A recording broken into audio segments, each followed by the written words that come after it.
In this video, I'll be covering how to lay out a facility in SOLIDWORKS. In the previous video, I showed how we can create an asset from an existing model in SOLIDWORKS. Here, we'll be going over how to create a facility assembly and then how to insert and manipulate those assets within the assembly. To create a facility assembly, this can be done at any point inside the assembly. Here, I'm doing it with an empty new assembly, but we can also do this with an existing assembly with components already inserted. I simply go to Insert, Reference Geometry, and then go to Ground Plane. I select the top plane and click on OK.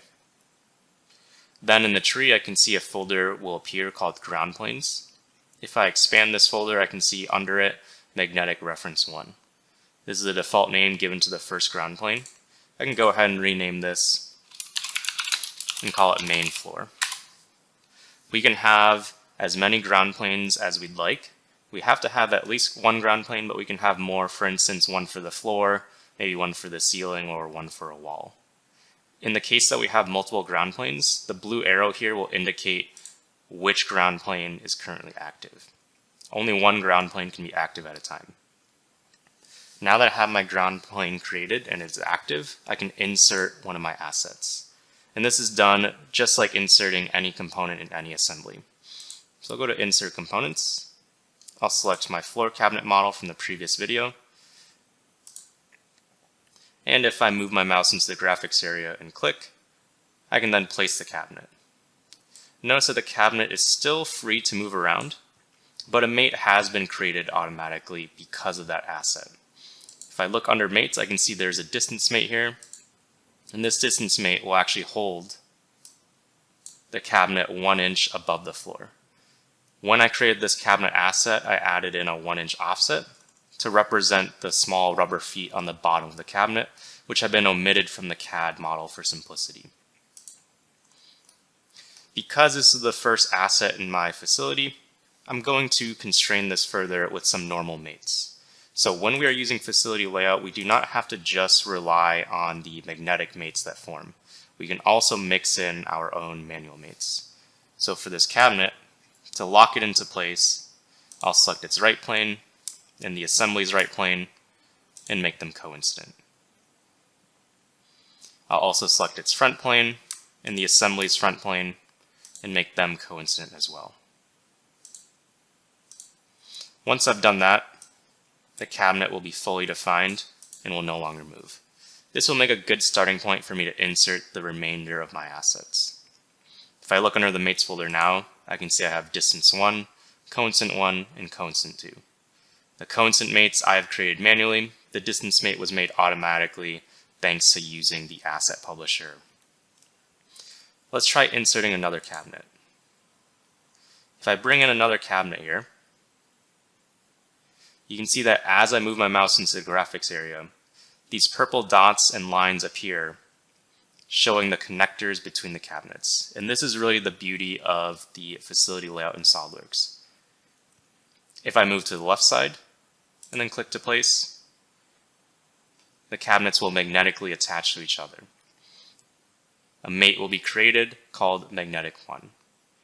Additionally, another distance mate will be created which levitates that cabinet 1 inch off the ground, just like the first cabinet. At any time, I can pick up the cabinet and move it to a different location. Occasionally, this will happen where the magnetic mate will not form. In that case, go ahead and drop the cabinet and then pick it up again, and that line should appear.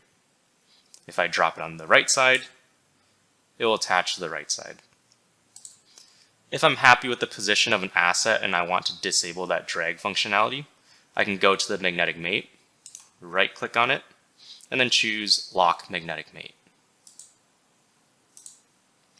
Then if I try to drag that cabinet, it will no longer move. If I wish to move it again, I can go to the magnetic mate, right click on it, and then choose Unlock Magnetic Mate.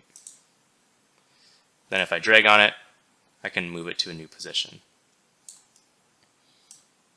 For these cabinets, the connectors are relatively simple. However, for larger, more complex assets and facilities, these connectors may be very cluttered and it will not always select the proper pair. To manually override the connectors that it chooses, you can use the square brackets on your keyboard. By hitting the right square bracket, I can cycle through the connectors on the non-moving component.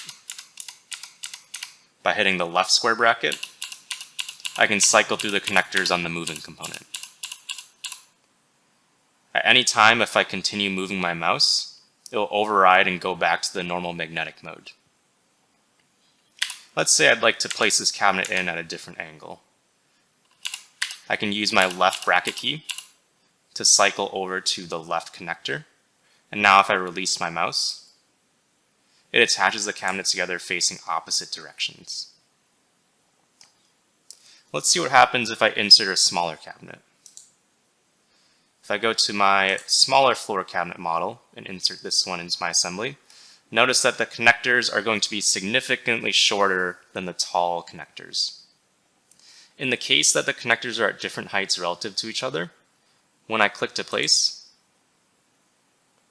the ground plane takes precedence. So the connectors will still connect, but it'll be based on their projection to the ground plane. So the ground plane will always override the connector height. Other than that, this short cabinet will work just like the tall cabinets, and the connector height is not important. So if I'd like to move it to this side, I can snap it right here, just like that. This is the beauty of using facility layout in SOLIDWORKS. I can very quickly and easily rearrange my equipment or machinery on my factory floor without having to break and reattach mates every single time. At any point, if I'm happy with the position of a component and I don't want it to move any further, I can find its magnetic mate in the tree, right-click on it, and then choose the option Lock Magnetic Mate. If you enjoyed this video, please leave a like and subscribe, and leave a comment below with anything else you'd like to see in future videos. Thank you for watching.